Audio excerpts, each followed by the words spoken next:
You might hear the term Minsky moment thrown around during market crashes. What does it actually mean for your portfolio?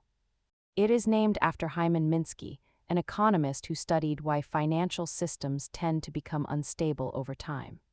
The core idea is that long periods of economic prosperity actually lead investors to take on too much debt, creating a fragile system.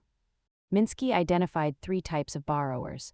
When we reach the Ponzi stage, the whole house of cards becomes incredibly sensitive to even small shocks.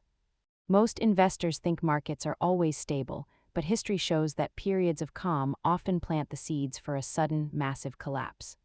When asset prices stop rising, investors are forced to sell everything to cover their debts, triggering a sudden, sharp market crash. Minsky famously said that stability is destabilizing. The calmer things look, the more people gamble, setting the stage for the next drop. Understanding these cycles helps you avoid panic when markets turn. Subscribe for more deep dives into how the economy works.